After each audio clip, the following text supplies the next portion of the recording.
நமஸ்காரம். 1000 நாமங்கள் 1000 கதைகள் 484வது திருநாமம் சஹஸ்ராம்ஷவே நமக.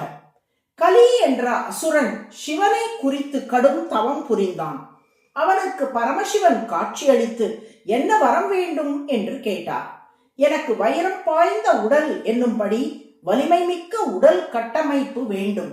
திருமால் என்னை கொல்லக்கூடாது என்று 2 வரங்களை கேட்டான் கலி. சரி என்று வழங்கிவிட்டார் சிவன்.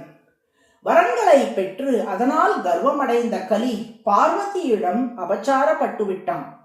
என் கணவர் தந்த வரங்களை பயன்படுத்தி கொண்டு என்னிடமே தவறிழைக்க பார்க்கிறாயா? நீ இடுப்புக்கு மேல் வஜ்ரம் பாய்ந்த உடம்போடு இருந்தாலும் இடுப்புக்கு கீழே வலிமையற்றவனாக ஆகிவிடுவாய் என்று சபித்து விட்டாள் பார்வதி. பரமசிவனுடைய வரத்தையும் பார்வதியின் சாபத்தையும் ஒருங்கே பெற்றுக்கொண்டு பூமியிலே வந்து பிறவி எடுத்தான் கலி அசுரன். அவன்தான் துரியோதனன். இது வியாச பாரதத்தில் வனப்பருவத்தில் கோஷயாத்ரா உபபருவத்தில் சொல்லப்பட்டுள்ளது.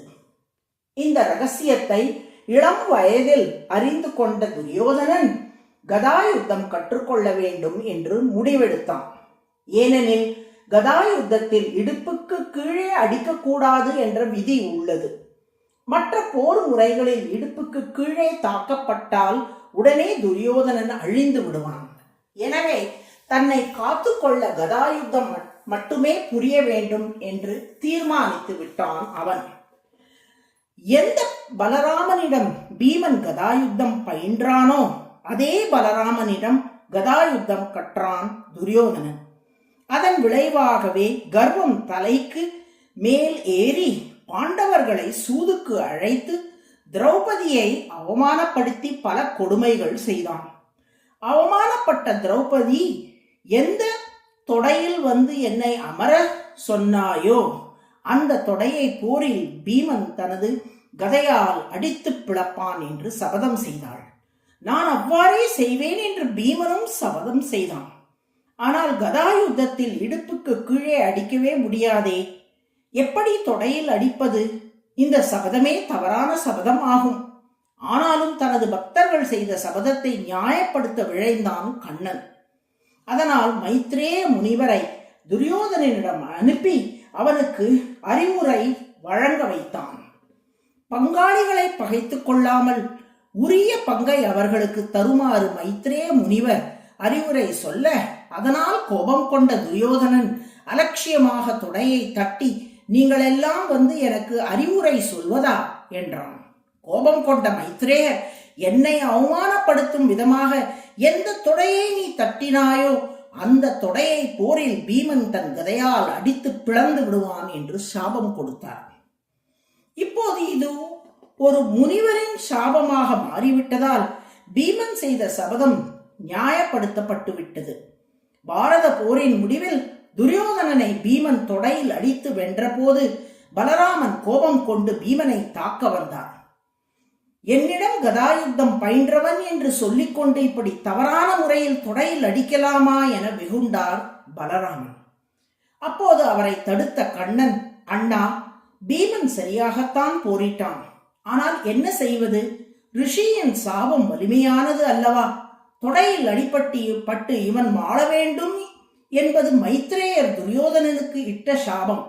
அதன்படி அவன் விதி முடிந்து விட்டது என்றான். பலராமனும் சமாதானம் அடைந்து விட்டார். இங்கே கண்ணன் எவ்வளவு விஷயங்களை அறிந்து இந்த லீலைகளை செய்துள்ளான் என்று கவனித்து பாருங்கள். இடுப்புக்கு கீழே வலிமையற்று போவான் என்று துரியோதனனுக்கு பார்வதி தந்த சாபம், நாராயணனால் மரணமில்லை என்று சிவன் கொடுத்த வரம், திரௌபதியும் பீமனும் செய்த சபதம் ஆகிய அனைத்தின் அடிப்படையிலும் பீமன் துரியோதனின் தொடையில் கதையால் அடித்து அவரை வதைக்கும்படி கண்ணன் செய்தான். மேலும் பலராமன் இதற்கு எதிர்ப்பு தெரிவிப்பார் என்பதையும் முன்கூட்டியே அறிந்து பீமன் செய்த சபதத்தை முனிவர் தந்த சாபமாகவும் மாற்றிவிட்டான். இப்படி அனைவரின் மனப்போக்கையும் அறிந்திருப்பவராக திருமால் திகழ்வதால் அவர் சஹஸ்ராம்ஷு என்று அழைக்கப்படுகிறார். அம்ஷு என்றால் பொதுவாக கிரணம் என்று பொருள். இங்கே அம்ஷு என்ற வார்த்தை அறிவு கிரணத்தை குறிக்கிறது. சகஸ்ரம் என்றால் ஆயிரக்கணக்கான என்று பொருள். சகஸ்ராம்சுகு என்றால் ஆயிரக்கணக்கான அறிவு கிரணங்களை கொண்டவர், அதாவது எல்லாம் அறிந்தவர் என்று பொருள். அதுவே சகஸ்ரநாமத்தின் 484வது திருநாமம். சகஸ்ராம்ஷவே நமக என தினமும் சொல்லி வரும் அன்பர்களுக்கு நல்ல ஞானத்தை திருமால் அருளுவார். நாராயண நாராயண.